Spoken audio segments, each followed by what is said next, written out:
بسم الله الرحمن الرحيم على كل اخواتي وحبايبي. في بدايه الفيديو اعمل اشتراك للقناه واعمل اللايك وفعل الجرس وصلي على النبي في الكومنتات وادعي لاخواتنا وتعالوا مع بعض نتكلم في مباراه منتخب مصر امام زيمبابوي.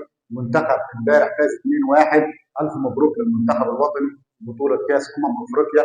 بدايه مش مبشره جدا للمنتخب الوطني. حاجه غريبه جدا من الكابتن حسام حسن، تشكيله غريبه جدا في البدايه. طبعا تشكيله زي ما هي ظاهره قدامكم، بس قبل ما نتكلم عن التشكيله هتكلم في نقطه كده حصلت امبارح في البدايه. النشيد الوطني بتاع منتخب مصر، النشيد الوطني بتاع منتخب مصر بدا من هنا: بلادي بلادي لك حبي وفؤادي. بنبص لقينا ناس ايه؟ سود. تحس ان احنا داهمين نفسنا ورميش. بخرج المباراه حاجه غريبه جدا. في بدايه النشيد المنتخب الوطني جاب مين؟ لعيبه زيمبابوي. طب لعيبه المنتخب فين؟ طب احنا جايين بلعيبه بدلاء. طب لعيبه دي لعيبه المنتخب، فاهمين نفسنا اسود. يعني احنا جايين مثلا من اسوان، اخواتنا اللي في اسوان مثلا هم اللي بيلعبوا. حاجه غريبه جدا منه. المخرج المباراه نشيد منتخب مصر يشتغل، تلاقي لعيبه زيمبابوي اللي على الشاشه. فين الكابتن هنا بريده؟ فين الاتحاد المصري؟ محدش يتكلم. اطلعوا برروا للناس وشوفوا وخدوا موقف بسبب الموقف ده، لان احنا منتخب مش قليل واحنا بلد مش قليل عشان نحصل كده. نيجي بقى لايه؟ للتشكيل ومباراه النادي الايه؟ مباراه منتخب مصر امام زيمبابوي امبارح. المنتخب فاز 2-1 في مباراه باهته، مباراه اداء مش كويس جدا. لعيبه مفيش اصرار، مفيش روح من الكابتن حسام. التشكيله طبعا: الشناوي، محمد هاني، محمد حمدي، ياسر ابراهيم، حسام عبد المجيد، حمدي فتحي، مروان عطيه، وامام عاشور، وتريزيجيه، محمد صلاح، عمر مرموش. دي التشكيله اللي بدا بيها الكابتن حسام. طب انت يا كابتن حسام ازاي ما تبداش مهاجم صريح؟ خطوره مرموش كلها في الهواء الشمال لما بيلعب على الطرف، بيبقى خطورته اكتر من لما بيكون مهاجم صريح. لما بيكون مهاجم صريح تحس انه بيعدي واحد واثنين وايه، مش الكوره ايه مره على اليمين مره على الشمال. لما كان على الطرف بدا ان هو ياخد حريته، بدا تشوف خطوره مرموش امبارح. طب ليه ما بداتش بمصطفى محمد؟ حاجه غريبه جدا من الكابتن حسام حسن. بدات التشكيله، انت داخل اصل التشكيله يعني ايه؟ يعني متحفظ كتير جدا. المفروض ان انت منتخب كبير جدا، المفروض ما تبداش متحفظ. ابدا ضاغط عشان تبدا ان انت تهدف وتبدا طول المباراه مستريح. برضه لعبت ب 2-6، لعبت بحمدي فتحي ومروان عطيه. ليه تلعب بال 2-6؟ ايه الهدف ان انت تلعب بحمدي فتحي ومروان عطيه؟ لعبت. طب انت عايز تعمل كده، طلعت امام عاشور. يعني اللي انت خرجت امام عاشور ده التبديله الغريبه جدا، وناس كتير جدا اتكلمت عليها. حاجه احنا مش فاهمينها. امام عاشور اللاعب الوحيد اللي بيبدا يحرك لك الملعب وخرج في الدقيقه 30، وما تقوليش ان هو مصاب. دي يعني خروج فني منك. ايه السبب ان انت تخرج امام عاشور تنزل مصطفى محمد اللي ما عملش اي حاجه في المباراه نهائيا؟ تنزل يعني حاجه مفيش تفاهم. التبديله دي محدش فاهمها، محدش عارف انت ليه بدلت التبديله دي.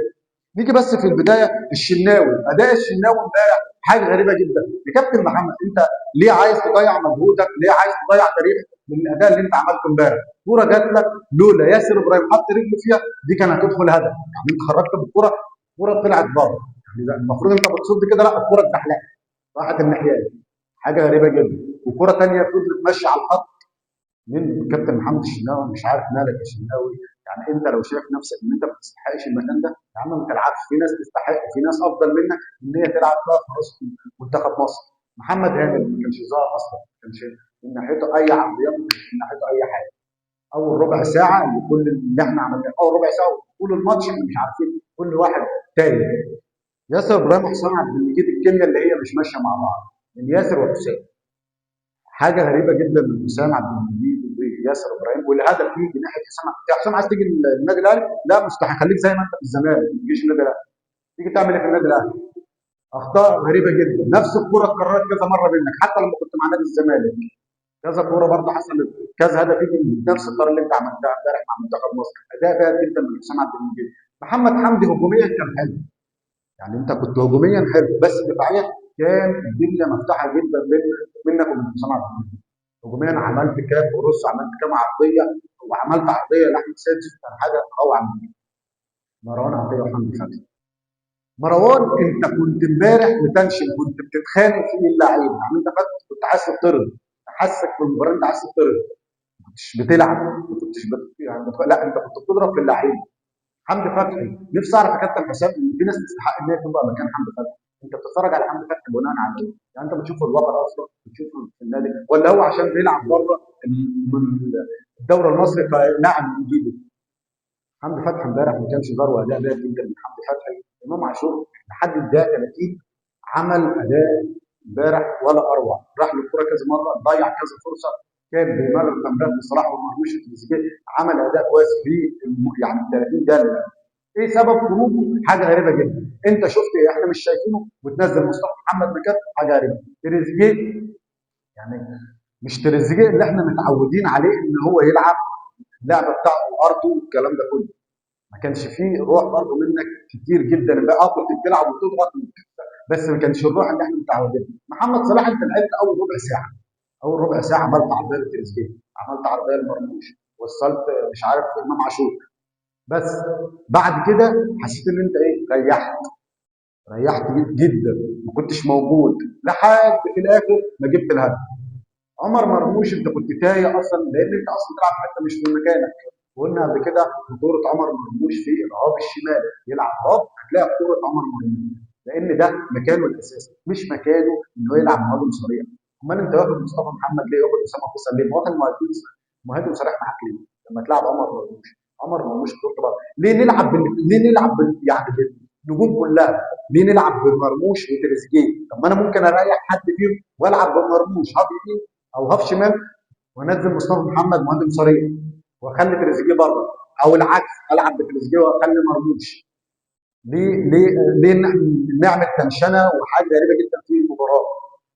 تبديلك بقى ايه، او الكابتن حسام واقف على الخط عمال ويزعق ويتابع، انت بتعمل ايه اصلا؟ ما بتعملش حاجه على الخط.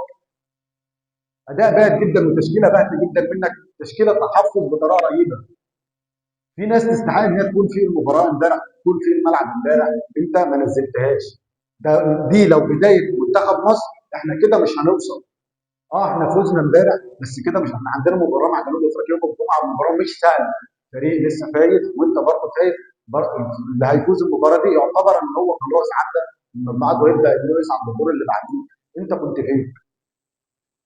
بلاش الفزلكه اللي بتعملها. خروج امام عاشور، نفسي اعرف انت ليه خرجت امام عاشور اللي هو اصلا هيحرك لك الملعب، يجيب لك يمين وشمال ويقدر يحرك لك الملعب. مصطفى محمد نزل ما عملش اي اداء، ما عملش اي حاجه. نفسي اعرف انت، يعني انت المفروض مهاجم مصر، لازم تنزل من البدايه عشان تبقى انت مصطفى محمد اللي بتنزل. المفروض ان انت بره نزلت بديل، تبدا ان انت تعمل، انت نازل من الدقيقه 30 يعتبر واخد ثلاث ارباع المباراه. حاجه غريبه جدا من المنتخب الوطني، اداء ما كانش كويس. اه فزنا مبروك المنتخب الوطني، فكر في المباريات اللي جايه بالتوفيق للعيبه. بس يا كابتن حسام بلاش فزلكه المباريات اللي انت بتعملها، وبلاش فزلكه التكتيك، انزل بالتشكيل الطبيعي اللي احنا متعودين عليه. انا ممكن مكان حسام عبد المجيد ممكن انزل برامي ربيعه، ممكن انزل بمحمد اسماعيل، يبقى خلي محمد اسماعيل ورامي ربيعه مثلا، او محمد اسماعيل وياسر ابراهيم. حسام عبد المجيد امبارح ما كانش كويس. محمد حمدي برضه يعني هو كان كويس هجوميا، بس دفاعيا ما كانش كويس. ممكن انزل بفتوح، فتوح لما تكون دفاعيا بيكون كويس. العب مثلا بسته مروان عطيه، وانزل مثلا عندي عايز انزل مثلا، ممكن انزل زيزو وامام عاشور، او ممكن العب بالاثنين، يعني انزل زيزو وامام عاشور، انزل تريزيجيه وامام عاشور، امام عاشور يفضل في الملعب هو اللي يقدر يحرك له الكوره، وخلي مرموش هاف يمين.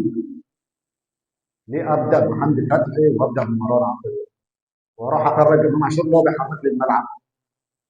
اداء جدا غريب جدا من كابتن حسام. يجي بس ليه تقييم اللعيبه بالنسبه لمحمد الشناوي، الكره اللي ضاعت حاجه غريبه جدا منك، 2 من 10 بالنسبه لي. محمد هاني ما شفتوش، ما كانش في خطوره من ناحيته، الخطوره كلها كان من ناحيه محمد حمدي، العرضيات كلها كان من ناحيه محمد حمدي. محمد هاني في المستوى المتوسط مثلا 4 من 10.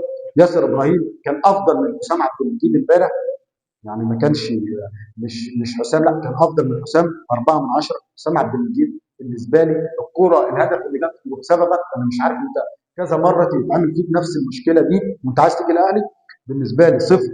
محمد حمدي 3 من 10، او محمد حمدي قصدي 5 من 10، لاعب امبارح كويس جدا، حاجه ممتازه. بالنسبه لمروان عطيه، مروان عطيه 4 من 10، حمدي فتحي 2، ما شفتوش امبارح امام عاشور يعني 30 دقيقه بس، في ال 30 دقيقه وصل للمرمى كذا مره، وصل الكره كذا مره، 6 من 10 من وجهه نظري. تريزيجيه اثنين، محمد صلاح ربع ساعه بس، والهدف اللي انت جبته يعني الربع ساعه بس. مش ده محمد صلاح، مش ده محمد صلاح متعودين عليه في ليفربول. بالنسبه لمحمد صلاح بالنسبه لي 4 من 10. عمر مرموش 8، رجل المباراه، يستاهل فعلا ياخد رجل المباراه امبارح.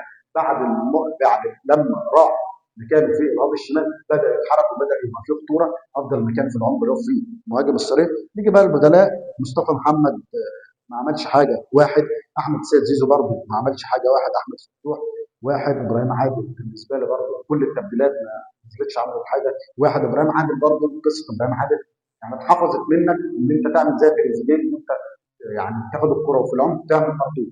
اتحفظت. انت ممكن تلعب جماعي مع اللعيبه هتوصل. الاول انت كنت بتوصل وتعدوا على الخط وتقدر ان انت تباص وتجيب هدف، او تباصي من اسيست لاي حد وتجيب هدف. بس انت برضه دي اتحفظت منك. ده بالنسبه لي تقييم لعيبه المنتخب. بالتوفيق للمنتخب الوطني في المباريات اللي جايه. اهم حاجه زي ما قلنا اعمل اشتراك للقناه واعمل اللايك وفعل الجرس عشان اي فيديو ينزل على القناه يوصل لك اشعار بيه، والشير عشان الفيديو ينتشر لكل الناس. بالتوفيق لمنتخب مصر في المباريات اللي جايه.